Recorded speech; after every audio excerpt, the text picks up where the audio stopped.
if you look at this Brazil side, they've got, I think Fred is out. They've got John is in up front. And he's really good. And Will.i.am, that guy number 19, he's good as well. Now, if you look at it, they've got Silva back. And he's a great player. He plays his football in for a club, is it? Yeah, for a club, yeah. And then there's Polino in midfield and Gustavo. And they play... they play football, that's right. They play football in on pitches. Yeah. And they're good. So, you know, and then you've got Oscar who's sort of playing in the hole because he plays in, yeah, that's right, Chelsea. And all that. You've done a lot of research on Brazil, clearly, Eamon. Yeah, well, you know, they're going to play in a kind of a 1-4-2-3-1 system, roughly. Yeah. There's 11 guys on the field, and they're real football people, and they know what they're doing, and I think this is going to be one of those performances. All right.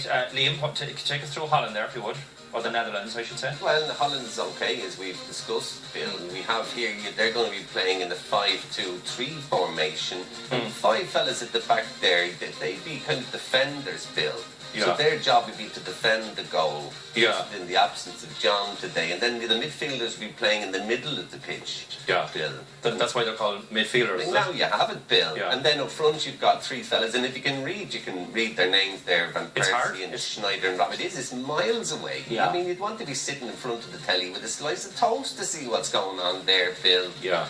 But I think they're the ones that are going to do it. I think the formation's right, and they've got Schneider, Bill. Yeah. They've got Schneider, he's good. He's playing up front today, and they have Arjen Robben, who's special. Yeah. No. Yeah. You look at Arjen Robben. Arjen Robben is special. If he wasn't a footballer, he'd be being shot from a cannon somewhere.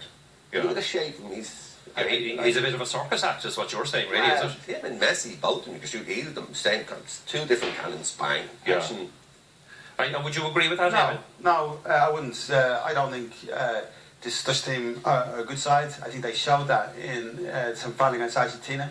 I think they're a poor side, and I think what you're saying is completely untrue. Real football people know that what we're going to see is a reaction. Real football people know that Holland they're a better team.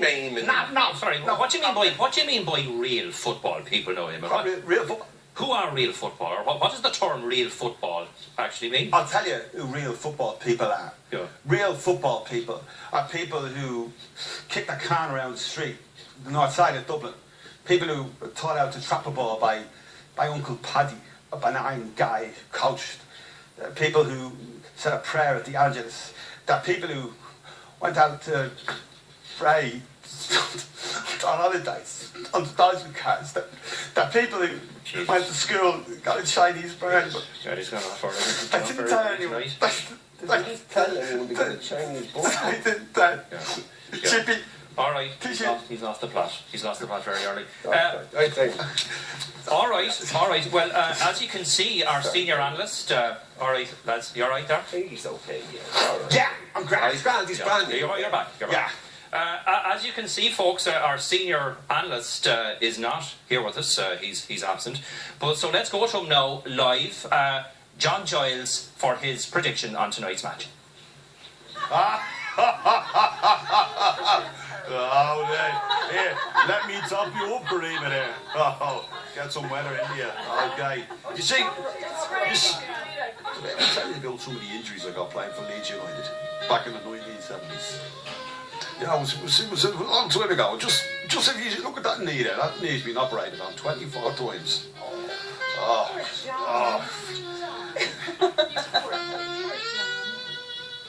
All right. Well, as you may not be aware, folks, that John actually stays on campus here in RTE for all the big tournaments. He turns away RTE's very generous offer of a month in the Ibis. And I suppose, who could blame him?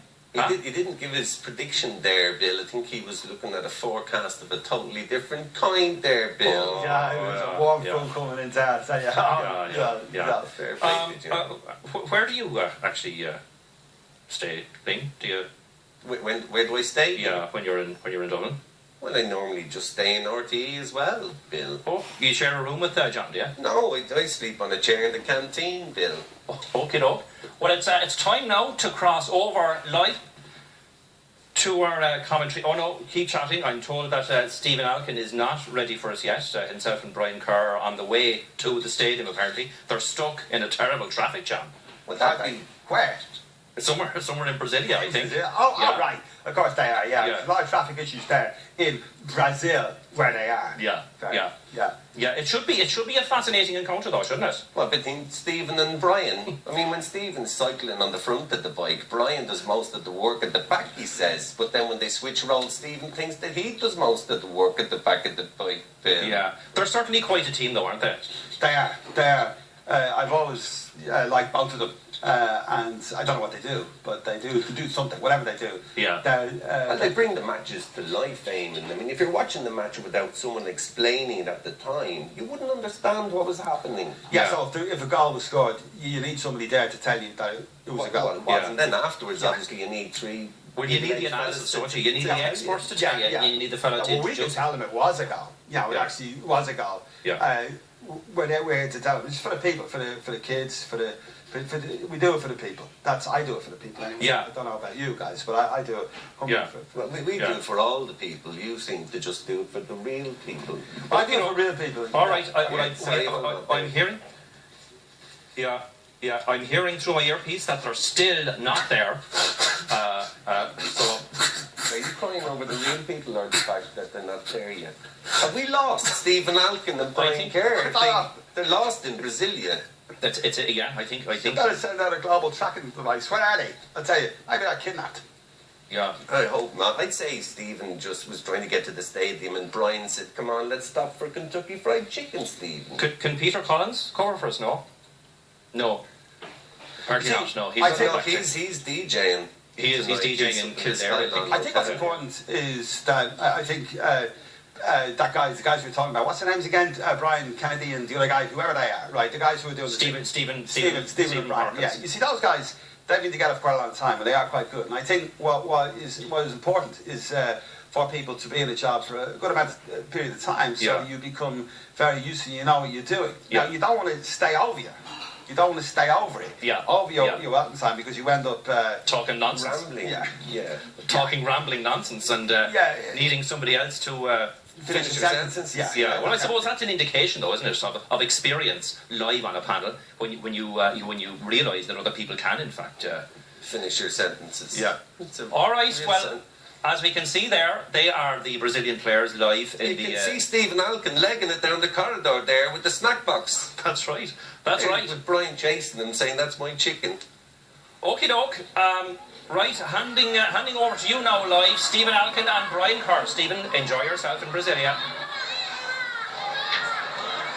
We're out of breath, it has to be said. A stiflingly hot, humid, sticky evening in Brasilia.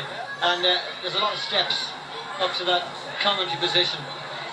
And it's the last game in the Estadio Nacional in Brasilia that hosts this second last game at the World Cup, and the second biggest stadium in Brazil is packed with tens of thousands of Brazilian and Dutch supporters who all wish they were in Rio for a game tomorrow and not here. It's the third, fourth place playoff to decide which country will get the bronze medals, and Neymar is here. At least he's able to walk. Yeah, well, I don't think we're going to see him in the stadium, but he's probably here to get a bit of cheerleading done. The crowd seems to be still behind him. We'll see how it goes in the match. I'd say you've taken a lot of stick in the last few days.